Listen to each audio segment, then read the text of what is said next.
and mob mentality is just, I mean, a 13-year-old who thinks he's the reincarnation of John Gotti. Boom. That's all you need to hear to understand the entire script. Sold. It's Sold. such a simple comedic premise that, yeah, it's you get it right away. And so, yeah, once I saw that premise, it's like, okay, definitely on my list. I had to read this one.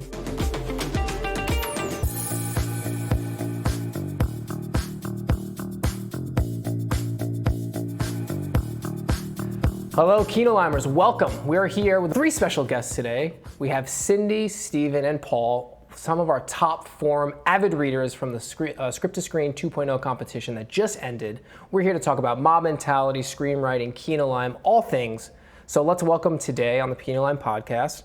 We have Steven, Paul, and Cindy. Guys, welcome. Hello. Thanks for coming on. Thank you. Yeah. So I'm John Schramm, head of development here at Kinolime. But I would love to know who, introduce your names, tell us a little bit about where you're from.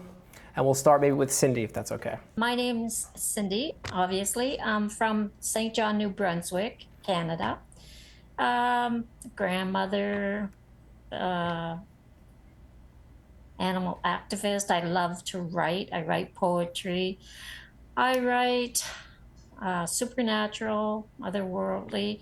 I actually am going to try and get a screenplay into you guys the next round. Amazing, amazing. Basically, just write, read, love to read, love the horseback All right. ride. Obviously love to read screenplays, right? And Paul? My name's Paul Knauer. I'm actually a screenwriter out of the Kansas City area. Used to work in radio for quite a long time and switched to screenwriting about 10 years ago. Have been writing full time since then.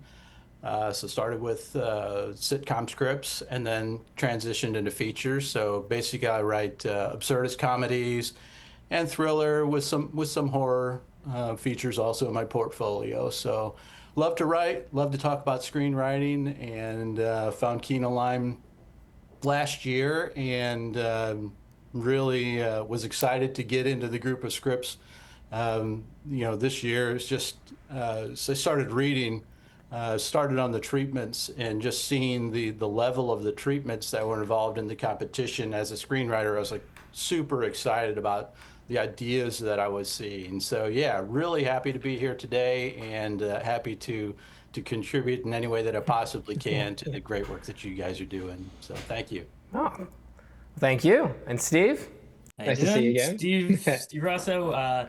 Grew up in New Jersey, lived in New York for a while in the city, and now out on Long Island in New York. So right where This is where mob takes place, man. This is it. Correct. This is your stop. I mean, I'm from Long Island, and this is our stomping ground. You know. My son is 11, so in a couple of years he'll have friends the same age as Nate is in the script. But work a little bit has been working in television for a long time in the backstage thing, nothing in production. For a long time, have been a stand-up comedian for about 25, 30 years at this point. Written about 3 or 4 full-length spec scripts and a couple TV pilots as well. So all writers, I love to be in the contest at any point, anytime next year. That's right, and we're gonna be having some details coming out to everyone at home about our feature film 3.0 competition, which will launch top of 2026. We also have a short film competition, screenplay competition that we're going to be launching next month. So go to kinolime.com and check on all the info and updates there. And speaking of Kinolime, I'd love to know, I know, Paul, you just mentioned before how but would love from Cindy and Steven, like, how did you guys find out about Kinolime? What's been your impressions thus far? I discovered it on Facebook, your advertisements on Facebook. Mm-hmm. And I think it is amazing what you're doing. As you have said, it's really difficult to get into this business unless you're a well-known name. Like, I mean, everyone knows Stephen King. He could sell dog crap. You know what I mean? That is true. Yeah, like, I mean, just the name connected to it. So, and that the fact that the audience are the ones that decide, that is a major bonus. I mean, you've opened doors that would never be open for people. It's a struggle, a real tough struggle. And yeah, you guys are doing amazing work for people. you're broadening, I guess, the spectrum. There's a lot of great writers out there that will never get the opportunity, but again, thanks to you, your company, and your dedication to help them, we appreciate you. We appreciate you. Steve, how did you find out about Kinolime? I believe that the first place I saw it was on YouTube last spring. So it was right after the last contest had ended. So I had just finished something. I was looking into where I could potentially send it or enter it, and I found Kinolime on YouTube, talking about the process and everything. And when I went to the website, I'm like, I just missed it. But that gave me plenty of time to think about the next year. So once this season started, I was really ready to like start reading everything I could and just get an idea. And same thing Paul mentioned. I found so many good, worthy, scripts to be in the final. I was like, oh, they're gonna have a tough time picking from a lot of these. Yeah. Um, Definitely see, and the access, definitely, as Cindy said. Um, just the thought of trying to get in someplace has been so daunting over the years every time I've written something. And even when I was in college, I interned at a talent agency, and nobody from there would even accept any outside submissions. Nothing that they don't go from. Like, well, you guys kind of know me. I interned here. They're like, no, no outside submissions. So just where do you send stuff when you finish writing it? You don't Sure. know. And a lot of times you enter a contest and then you never hear anything. You don't know if who read it. You don't know anything about it. And with Kinolime, just the fact that you read all the scripts and you can build up these credits and then get feedback from someone is amazing. It was so nice to actually hear from someone, oh, what they think, what they thought of a part of your script, what they thought you could do better. So it's been a really interesting experience, and it's been great. It's a chicken before the egg thing, right? It's like you need to get some representation to get your scripts looked at, but how do you get representation and get in that inner circle? And we just believe in the power of original voices and unknown talent, or undiscovered talent, I should say. Because look at Mob Mentality. I mean, that screenplay blew me away when I first read it, and we'll get into that in a second. But Paul, I'd love to hear just quick how you found about Kinolime. I participate in several online screenwriters groups, where we just trade scripts and trade notes and things like that. It's been really, really super helpful. Highly recommend it for screenwriters, especially if you're just getting started. But one of the things they do on that particular site, it's called Simply Scripts. I don't know if it's okay to mention it or not, but Yeah, sure. they had posted that Kinolime had this contest, and here's what was going on. So I decided to check it out, and of course, we're all naturally pessimistic, because there are so many people. When you get into screenwriting, so many people kind of reaching into your pocket trying to make a dollar off of your desperation, and so I just started checking out what you guys were doing, and just from the very first connection there, that I see that you guys are doing a free screenplay contest. You're not even charging anything to do it, so that kind of got my attention. And like I said, then when I started reading some of I didn't find it soon enough to be able to enter myself, but I saw a lot of value for me reading the treatments to see what was working, what wasn't working.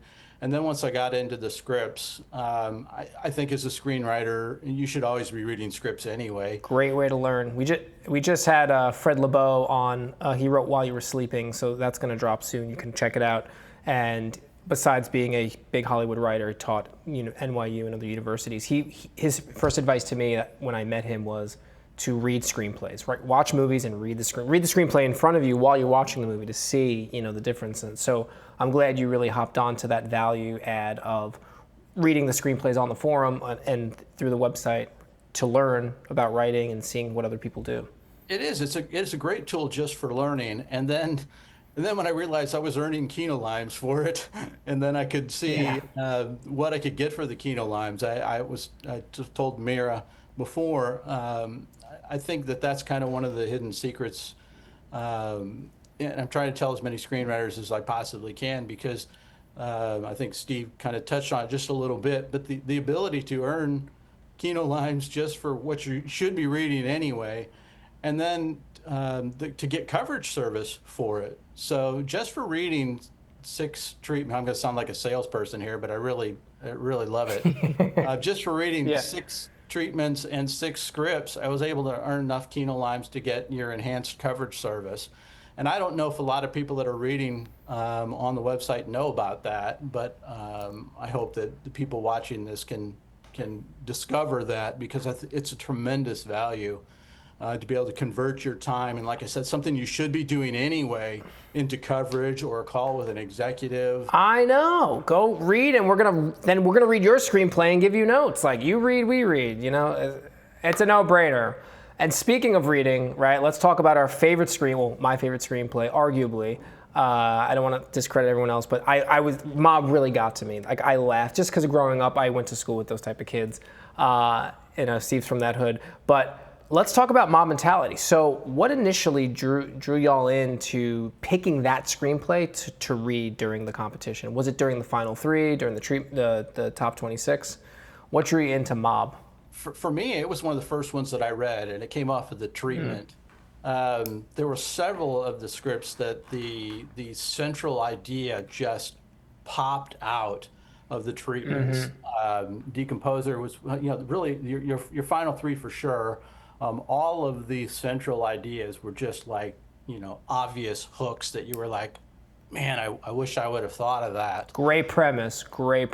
Yeah, I mean, and Mob Mentality is just, a 13-year-old who thinks he's the reincarnation of John Gotti. Boom, that's all you need to hear to understand the entire script. Sold. It's such a simple comedic premise that, you get it right away. And so, once I saw that premise, it's like, okay, definitely on my list. I had to read this one. We all want to know what happened to Nate. And from a comedian, I want to hear from Steven. What drew you in? What made you pick Mob to read initially? So obviously, from my stand-up background, I'm always interested in comedy. Everything I write, even if it's not a straight comedy, is always going to have comedic elements in it. I just can't keep that out of the voice of a lot of the characters that I have. So I'm always looking for comedies first, of which ones that might, either compared to mine or compared to other comedies that I've seen. So from the premise, I was like, a lot of potential right away. I was like, sounds good. I read through all the treatments first because I actually didn't know that I could read the whole full scripts at first. So I kind of compared everything just from the treatments. And to be honest, the mob mentality, I've heard this about comedies in general. You sometimes don't get the voice from the treatment. And I was like, oh, I really thought this was going to jump out me more. Then I realized you could read the actual script, and it was one of the first ones I read once I could do that. And once the voiceover starts and you see how they have the narration coming from him and it's just juxtaposed to all the action, I'm like, there's the voice. You can hear it now. Exactly. Now it's singing. Now you can actually hear the dialogue when it's, just such a difference when you read the full script of it.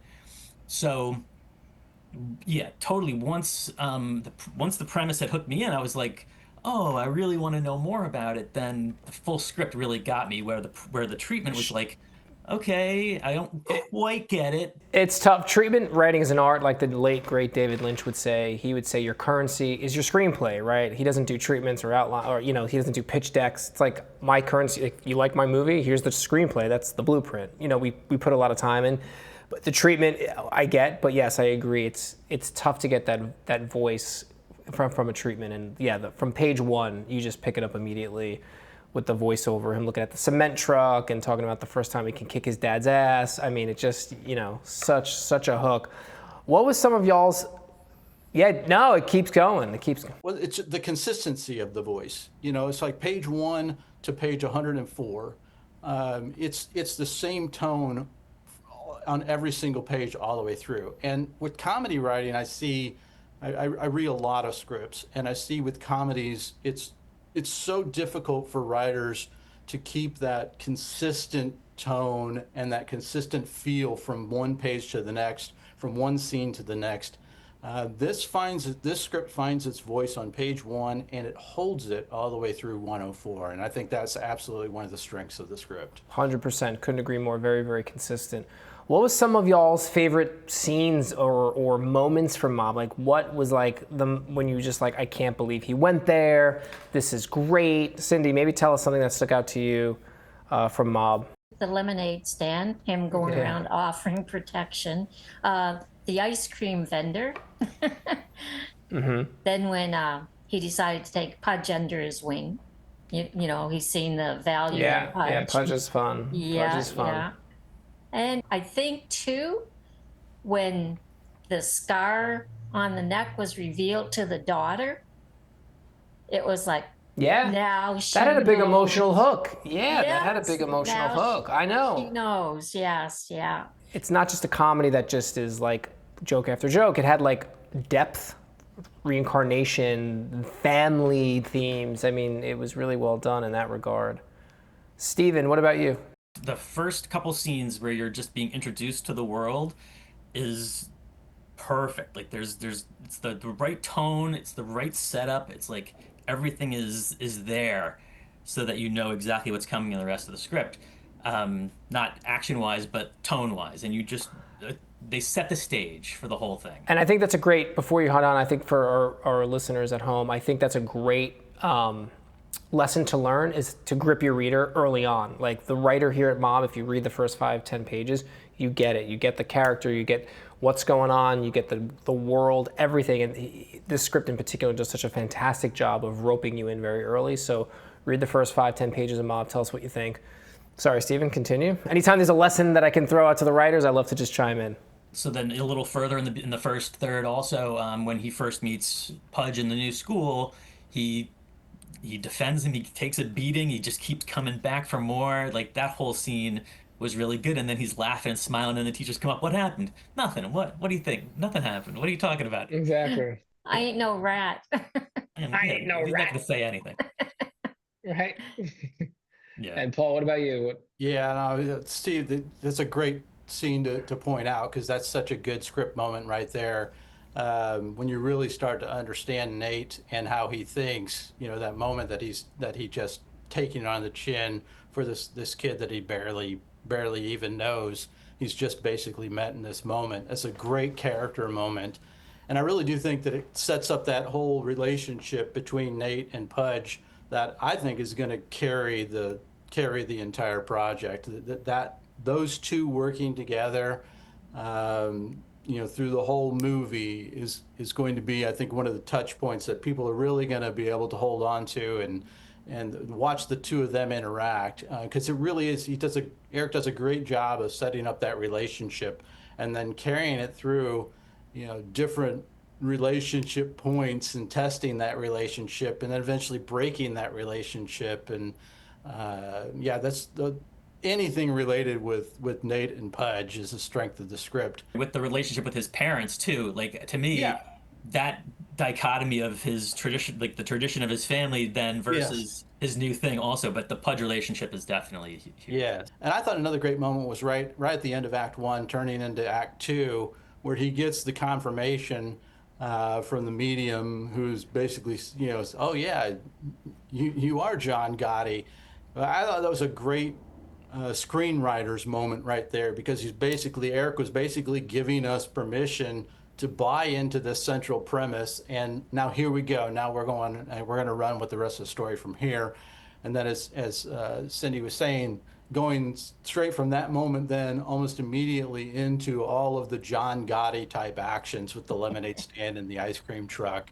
It was a great transition and a really fun part of the script. And I love that, because I think, you know, growing up in the 90s, you know, as a kid, you know, the mob movies were everywhere, right? You had Sopranos, that's for the TV, and then you had the comedies, the Mickey Blue Eyes, and, you know, Get Shorty and Analyze This, and which are fantastic. But we've had some distance from the mob genre now, right? And I think this is the perfect time to come back in a ode, you know, in a respect to the genre, but, you know, but to also in a way flip it on its head a bit and kind of like, you know, attack it, subvert it in a way from a comedic side, and poke holes at the funny little expected cliches we see in mob movies, but then twist it. And I love the reincarnation angle myself.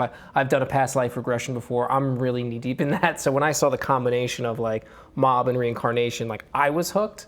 And I just love how he brought it into that, and what it's like to be a kid, to be confused about your identity. You know, it was really fun. Yeah, what did you get? What did you get in your past life? I died in the Revolutionary War. I was shot in the gut. I mean, we can go on and on about that. It was a crazy experience. I'm really, don't get me started on reincarnation. But but I totally feel, and they bring up the points too in the script where everybody's like Cleopatra or Napoleon, but then I think I forget the woman's name, the past life regressionist said, oh well, I just did someone who's like a barkeep, yeah, Dina, barkeep and whatever, So it is fun how they bring it back to that. And I thought the parents were hysterical, by the way. I want to hear supporting characters. We know we all love Nate, but what did y'all think about the parents? I thought they thought their poor little boy was sick. Like they were saying about meds. Kept going to psychiatrists, meds. They were hoping to convert him into who they were, but he knew who he was, They had a great dynamic, and I'm really happy that they were the kind of parents who don't just medicate their kids and get it out of them. Exactly. They Yeah. let them be who they are. But they're back and forth with each other too. The two parents was a good dynamic, not just with him.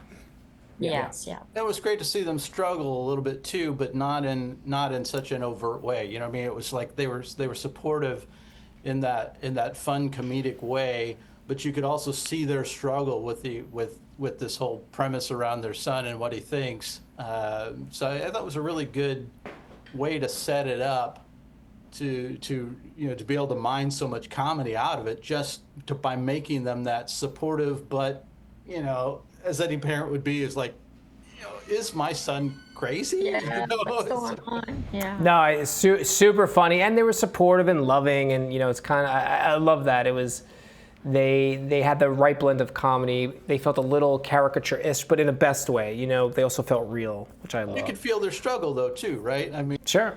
Yeah. Oh, 100%. This is your last chance. This school, please make it work. I know, make it work. I know.